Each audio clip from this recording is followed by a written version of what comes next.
and she is going to talk about one of the greatest arts, an art that has been used since the beginning of mankind, an art that has the potential to change lives.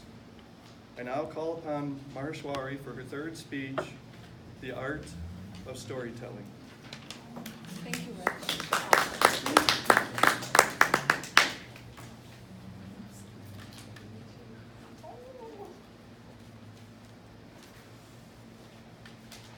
In a kingdom far away, there lived a mighty and a wise king. One day, all of a sudden, the king asked his soldiers to put a huge boulder right in the middle of a road. Nobody knew what, nobody knew why, but they followed his orders. The king hid himself, and he wanted to see what people will do about that boulder, which is right there in the middle. Many people walked, they looked, they didn't care. Many people walked and they started complaining. Oh, how dare the king gives us bad roads? Why isn't he maintaining good ones? I pay my taxes. So nobody cared. Even the courtiers and the richest of the merchants walked by, not even looking. The king felt slightly disheartened at how his subjects were, but he didn't lose hope, because after a few minutes, a poor lowly peasant carrying a heavy sack of vegetables walked by, and he saw that rock. He put his sack down, and then he thought to himself, if I don't move this rock right now, anybody else who comes behind me will get inconvenienced. What if a cart comes by? They'll have to do it on their own. Why don't I just move it? So he's a very puny poor man. But in spite of that, with all his might, he pushed and he pushed on the rock till it gave way. And then he rolled it to the side of the road. Now he came back to take a sack of vegetables. And he looked down and he saw that there was a brown leather pouch where the rock had previously been. He took that pouch, he looked around to see if anybody had dropped it, but there was nobody in sight. And then he thought to himself, should I open this? It's not mine, this feels wrong. But to see if there was any information inside, he opened the pouch and he saw that it was filled with gold coins, and there was a letter. And he opened the letter and he read, this is from your king. This is for anybody that moves the boulder. And now this poor man, this poor peasant, was ecstatic. What good fortune had hit him that day, God only knows. So he took that letter and the gold coins and went home a happy man. So the lesson I learned from this story is that each and every hurdle that we face in life is an opportunity. An opportunity to challenge yourself, an opportunity to become better, and an opportunity to inspire others. And the best mode, or the best tool to use to inspire others, is storytelling. Storytelling is the fundamental building block of our society. It's what people have been doing from the beginning of time.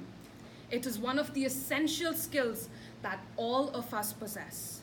Storytelling is so important that it teaches people the lesson without pointing a finger at them.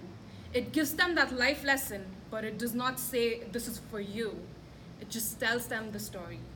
And we all love storytelling because we go on the ride with the characters. When you read a book, when you watch a movie, you experience the same thing that the characters do, but the best part is you don't suffer any of the consequences that the people go through. Correct? So that is the importance of storytelling.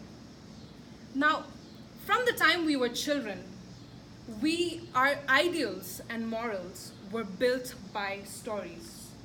Yes, your foundations were laid down by our parents and our grandparents and our teachers telling us stories. We imbibed those values, and that is our foundation because of storytelling.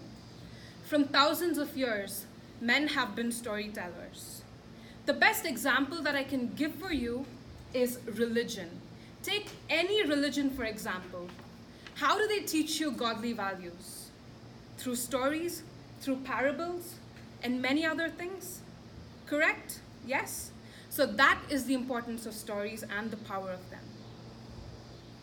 Now, before I go any further, I'd like to ask you this question. Why is it so easy for us to sit through a 3-hour movie, but so difficult to sit through a 1-hour lecture? Have you all experienced what I've experienced, or am I alone? Why is it so difficult? To answer this question for you, I'd like you all to try this exercise that I'm about to tell you now. Close your eyes. All of you, close your eyes and imagine the statements that I'll be telling you now. Close your eyes and just imagine the statements in the most vivid form. Do it. The first statement. The old man had leathery hands.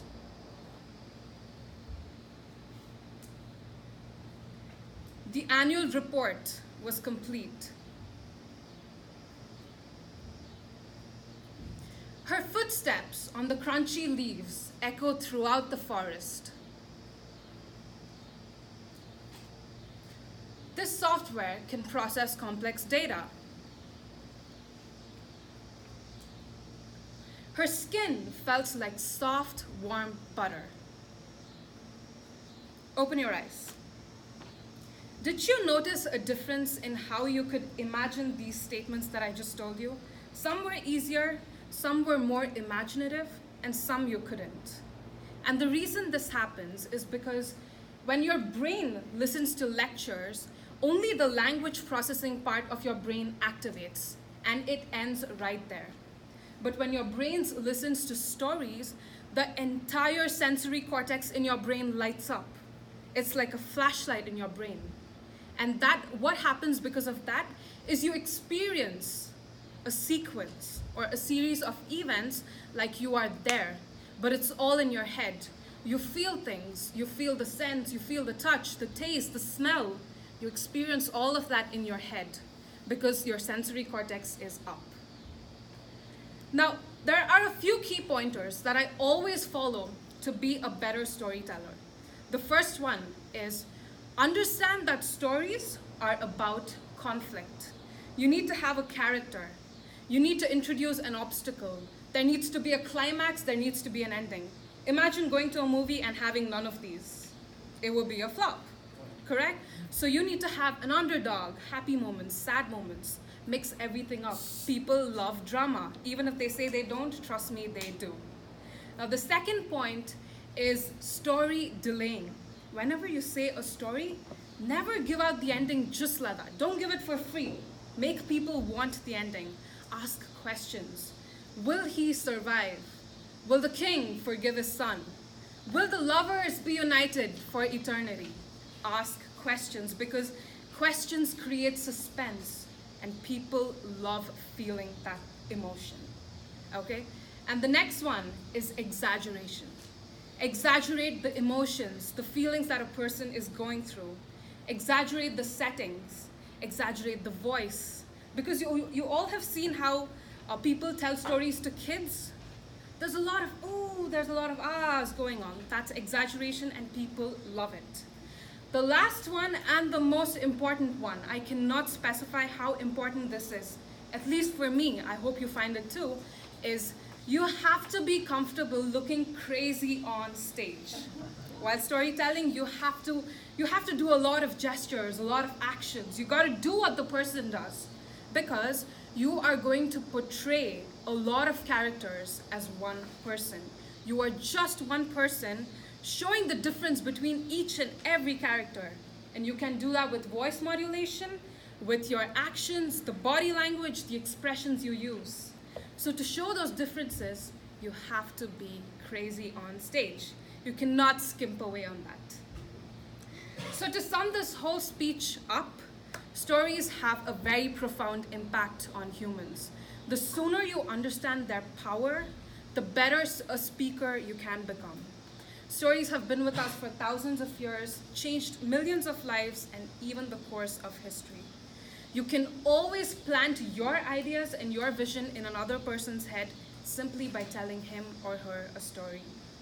So find your stories, stories from your life, stories you like about others, sum them all up and start telling people. Thank you. Thank you.